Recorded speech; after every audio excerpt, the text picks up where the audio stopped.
ঘনবসতিপূর্ণ এলাকায় air taxi ব্যবহারের প্রকল্প হাতে নিয়েছে সংযুক্ত আরব আমিরাত। সম্প্রতি দেশটিতে প্রথমবার এই ট্যাক্সির পরীক্ষামূলক ফ্লাইট পরিচালিত হয়েছে। সর্বোচ্চ ১৬০ কিলোমিটার পর্যন্ত যাত্রা করতে পারবে বৈদ্যুতিক এই যান। ঘণ্টায় গতিবেগ হবে ৩২০ কিলোমিটার। ২০২৬ সালের শুরুতে আনুষ্ঠানিকভাবে কার্যক্রম চালুর লক্ষ্য কর্তৃপক্ষের।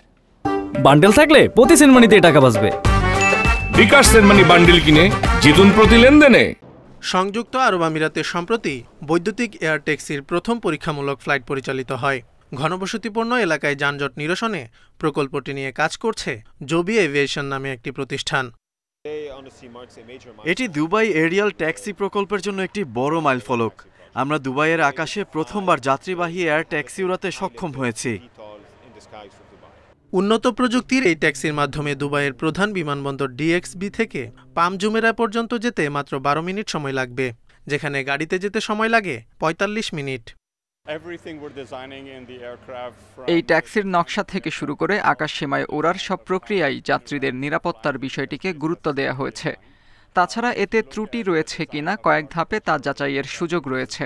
এয়ার ট্যাক্সির নকশা নিয়ে আমরা সত্যিই গর্বিত এবং আত্মবিশ্বাসী। জবি এরিয়াল ট্যাক্সি সর্বোচ্চ ১৬০ কিলোমিটার পর্যন্ত যাত্রা করতে পারবে। ঘণ্টায় গতিবেগ হবে ৩২০ কিলোমিটার। সম্পূর্ণ বৈদ্যুতিক ও শূন্য কার্বন নিঃসরণের এয়ার ট্যাক্সিটি যথেষ্ট পরিবেশ বান্ধব বলে দাবি নির্মাতা প্রতিষ্ঠানের।